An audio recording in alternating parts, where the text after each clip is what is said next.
Thanks, team EduBridge, for having me here. So, Kunal, how many attempts have you made to CAT? Just one attempt, Abhishek. I just scored approximately 73 percentile. 73 percentile. Okay. So, I'll do the same thing which I do with my students. Can't once a teacher, always a teacher. You can't help it. Right. So, the fundamental thing that I do in my first class is I ask my students, okay, all of us, we want to get into a top college, right? IIMs. So let's say if I want to get into IIMs, first of all, I should know what should I score to get into an IIMs. So if it's a 100-mark paper and it's an open to all question, if it's a 100-mark paper, CAT, how much do you think you should fetch? How much should you score in the tests to get a call from IIMs? So let's say a 99 percentile plus. This is open to all. Anybody who is here can just give me a number. So it's a 100-mark paper. It's a percentile based paper, but still you get some score that converts into a percentile. So how much do you think you should fetch out of 100 to get a 99 percentile and then get a call from, let's say, your top, your dream IIMs? Anyone?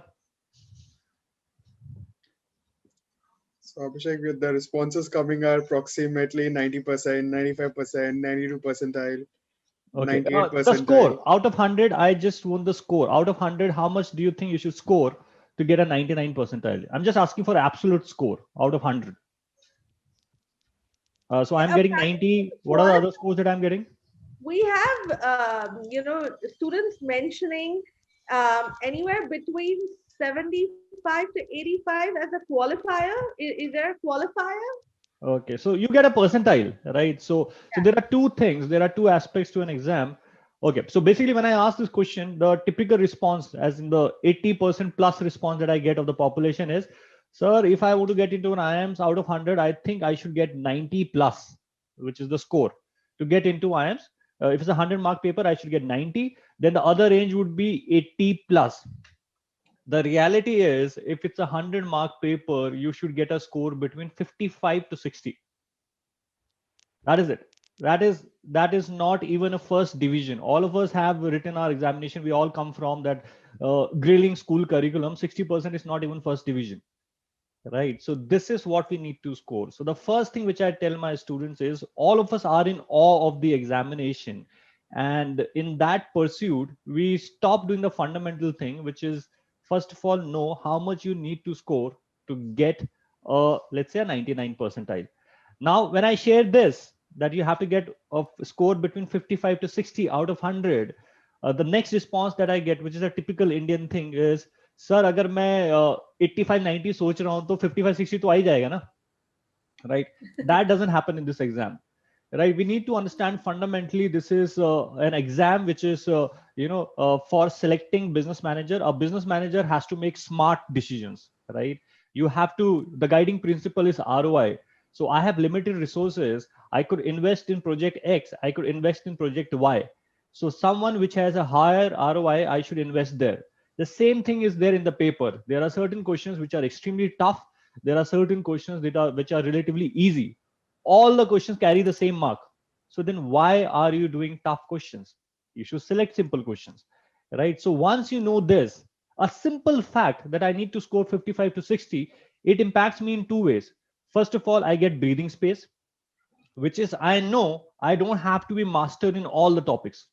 That is the fundamental thing, right? So let's say if I don't understand probability, the probability of my understanding probability is zero, right? Then I understand in the exam, the question that you get is only one. So I can leave the entire topic.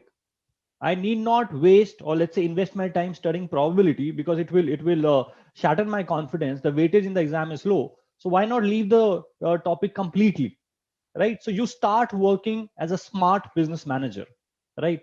Second thing is, if you think that you have to score 85 plus out of 100, how many questions would you think you need to attempt?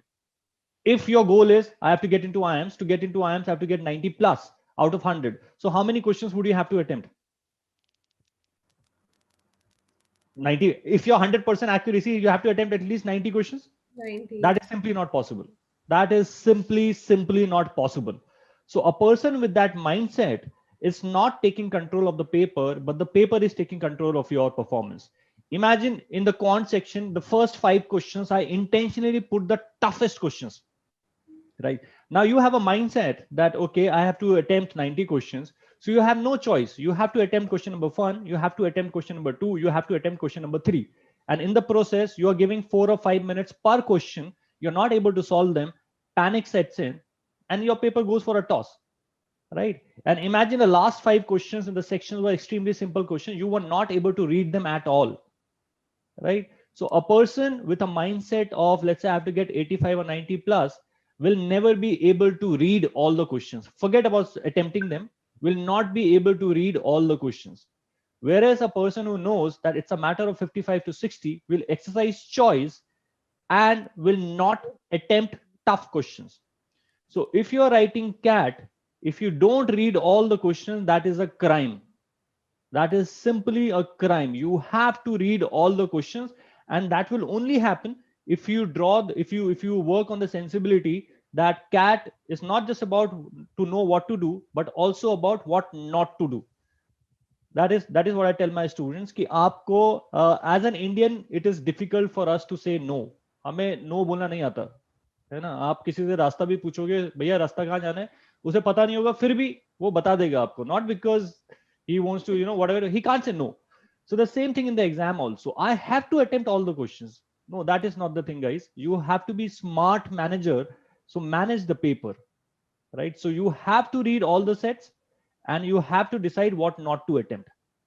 Okay, so it all boils down to how many questions you are attempting, and an arithmetic formula has to guide your preparation. So there are 2 components. One is the percentile. If you get a 99 plus percentile, you get calls, and there are other criteria also. I'm not getting into those criteria. I don't think I would have that much of time today.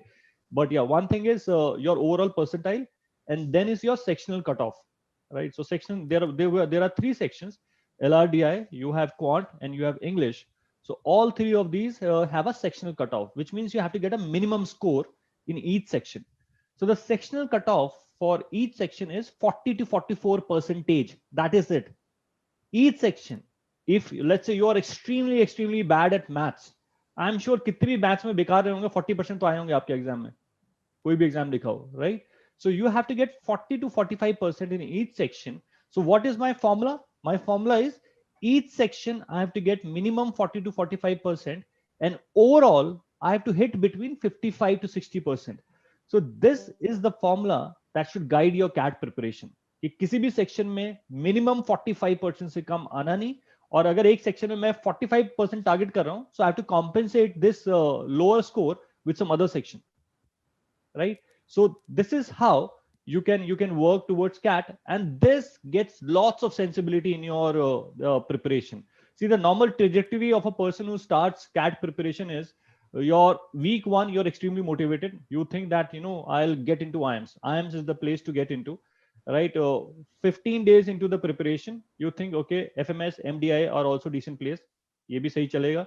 15 दिन और बाद आप आ जाते हो थोड़े tier 2 college पे. ठीक है, I'm not naming them anything, but this is how the psychology works. You start confirming your performance because your benchmarks are incorrect. So first thing first, work on this benchmark, know that this is what you're supposed to do, and then start preparing.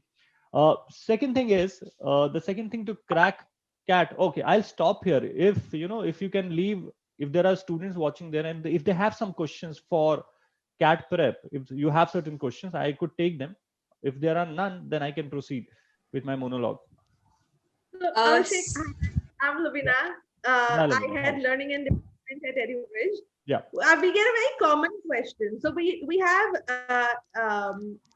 entrance exams, or what do you say, qualifier exams, that many companies take to be able to get students into selected into a particular role, the job entrance exams, and they're also pretty much with quant and verbal reasoning and all of that, right? So with entrance exams specifically, I've noticed, not for the jobs, but like to be able to get into IIMs or any other such colleges, the common question that most of our students have is that, look, if you give a right answer, you score 3 or whatever the mark is, right? Yeah. And if you do not select the right answer, you get negative marking. Yeah. So how do you overcome the pressure of negative marking? Because you may end up doing it right, but you're so worried about scoring negatively for the wrong answers. When you prepared for your exam, how did you overcome that fear? Okay. So first of all, one line which I tell my students is, don't be emotional, be analytical. Right. I think that is the fundamental thing. Don't be emotional, be analytical. So let's say, why would you get a question wrong? Right? Why would you get a question wrong? If you're not able to solve it, right, you don't have the answer, and despite that you're marking, then the probability of getting it right or wrong is the number of choices. So if there are 4 choices, you're not able to solve it, your probability of getting it right is 25%. So that is the chance you are taking, right? On the contrary, let's say it's a current affair question, right? And they are asking me about some politicians, and of the 4th thing, there are 2 choices which are sports people, and I know definitely these 2 are not the answers, right? So I am left between 2 choices. So here my probability of getting right is 50%. So this is the higher probability, right? So first of all, when I take chances to mark in the exam, it's a function of how sure or unsure I am about a paper, right? Also, let's say if I just take I take a 25% deduction, right? So if you get it wrong, you get 1 question wrong, and if you -1, and if you get it right, you get, let's say, a +4, hypothetically. So now this gives me a leeway of 4:1. So if I'm purely going with, let's say, fluke, मैं तुक्के mark कर रहा हूँ, right? So if I get 4 questions wrong and I get 1 question right, my net score is 0. Right? Correct. So I'm willing to take that much of a chance. You get my point? So it's not about getting emotional, it's about being analytical and know this thing, that does it make sense to make, let's say, a guesswork here or not? And what is the probability? How, let's say I'm able to solve the question and I know the correct answer would be above 150. I'm not able to solve it, but after solving a bit, I know it has to be above 150. There are 2 choices which are less than 150. There is one 175 and there is one 210. So in this case, I have a choice. Do I mark it or not? I know here my chance is 50%. But let's say if I'm not able to solve it at all, and then I have no idea amongst the 4 choices, my probability is 25%. So I would rather take chance the second case, not in the first one. So you don't have to be afraid of it. You just have to be analytical about it and write mocks, right? So when as a student, when I used to take mocks, I don't know why people are afraid of experimenting in the mock test. Mock test is like, in the cricketing word, it's like net practice to me. Right? So if I want to do reverse sweep, I'll try it in the nets and then go and experiment in the main match, right? So when I'm taking mocks, so for CAT, my number is take at least 40 mock tests, minimum 40 mock tests. And in 40 mock tests, for first 15 mock tests, I keep on experimenting. Different strategy, what works for me, what not works for me. And let's say when I mark random guesses, I make a note of the question. So let's say I know whenever I mark something, I was not sure about question 15, I mark it down in my notebook. By the end of it, I would know that in this paper of 100 questions, 15 questions मैंने तुक्के मारे थे, right? I have a note of that. And then I see what is my net results out of those 15 questions. So I see that out of 15 questions, when I look at my overall score, there's a net positive. I do this exercise for 10 mocks and I get a pattern for myself, which is whatever questions I marked randomly, overall, my net score is a positive. It could be a negative, right? But I'm saying if it is positive for me, so now I know that as a pattern, I don't lose out on marks. Most of the time, students don't know that when they are marking randomly and there's negative marking, the areas where they mark randomly, are they losing marks or are they gaining marks? But if you analyze it like this, you would differentiate fact from a thought. So I think I did this exercise almost for any exam, and I was, I think, lucky enough that मेरे हर बार तुक्कों में net score positive ही रहता था. So I did that in the exam also. Correct. Yeah. I hope I answered your question, Ovina. Yes, absolutely. I'm sure, guys, y'all are able to get your questions clarified with Abhishek. I've got one more, Abhishek. This is coming in where the learners want to know, since the exam pattern changes pretty much every year for CAT exams, since the pattern changes pretty much every year, and if you do the around the 40 mock exams that you were quoting right now, the numbers, does that give you like an experience or practice in the different patterns in the way the questions can come? How can you be prepared for a new pattern suddenly? So first of all, see, CAT it's been a very popular category since a couple of decades, right? So there are lots of established players for whom CAT is a major revenue source, right? So when you have established category and established players, the established make sure that the change in any pattern is incorporated in the test series, let's say immediately.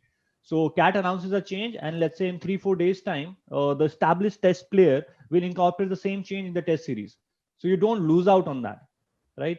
Second thing, for an exam like CAT, the pattern does not change that often, right? So let's say if I were to quote an example, this year the pattern changed after 4 years, and that too the pattern was imposed. The change was imposed because of the pandemic, right? Because if you have 3 hours of classes, then you would have lesser number of slots, and more number of centers would be required. But now they reduced the time by 1 hour, by which they got more slots available. So this time the change was imposed due to pandemic. And so far as CAT is concerned, it always changes. The number of question changes.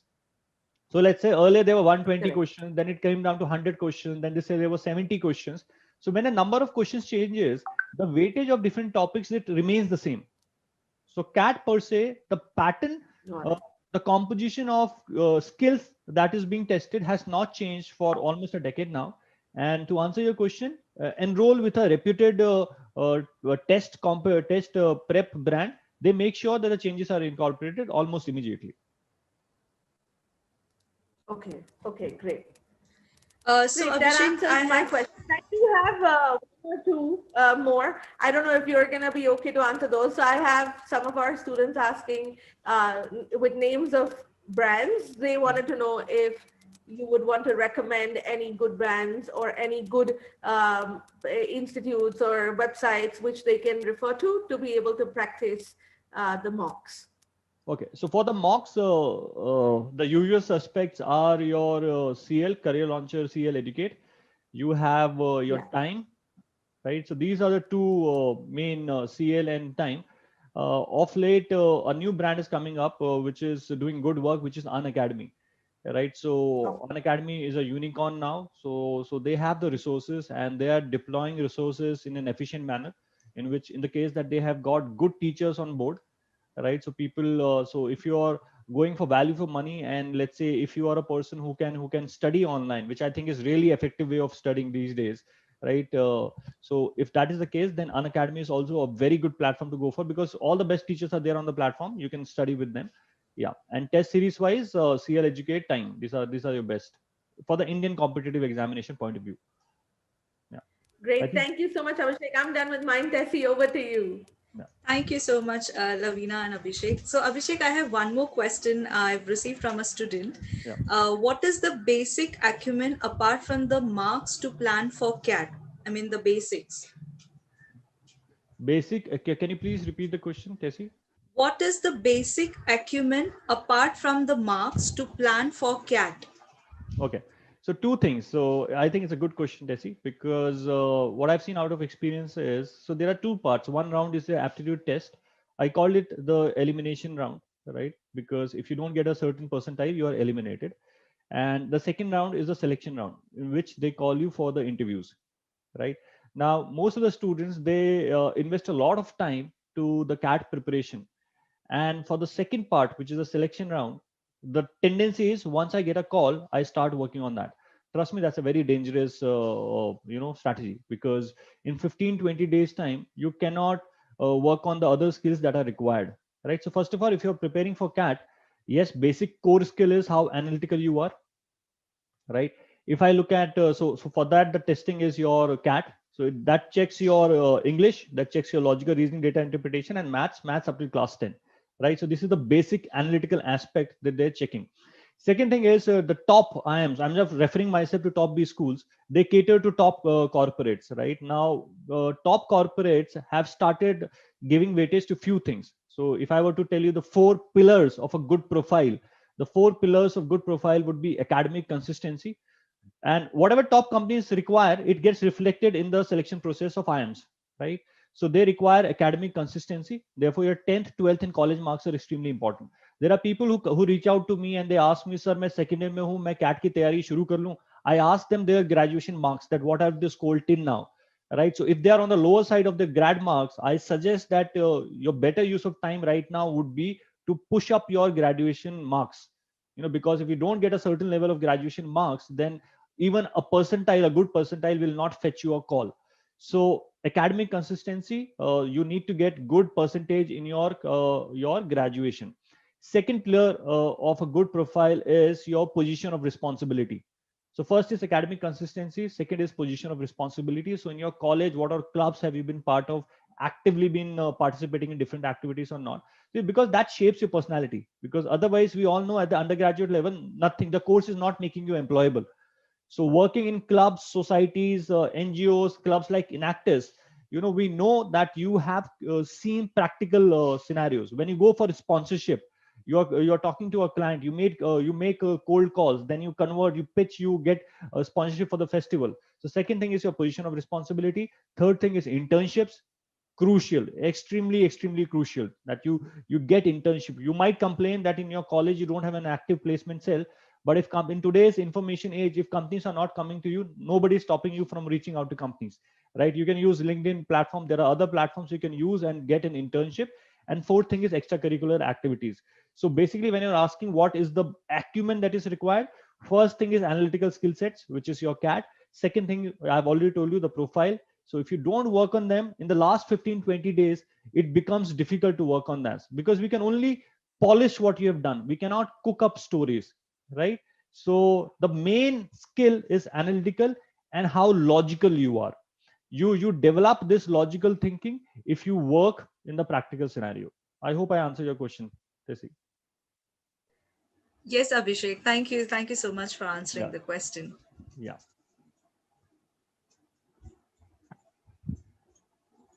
Do we have any other questions? No, we do not have any other questions now. To the students, I'm more than happy to take the questions, let's say offline also. So you can share my email ID with the audience, and they can connect with me over the mail. Sure, Abhishek, we'll do that. So thank you so much for taking your time out to guide our viewers. This will definitely motivate us all to learn the techniques to crack CAT entrance exams. And I hope, Kunal, now you will be able to crack your CAT exams. Definitely, Tessie. Sure. Thank you guys for having me here. Thank you to the EduBridge team, and happy Republic Days, guys, to you and to the audience and to all the countrymen. Happy Republic Day, Abhishek. Thank you so much for taking your time out. You're welcome. You're welcome.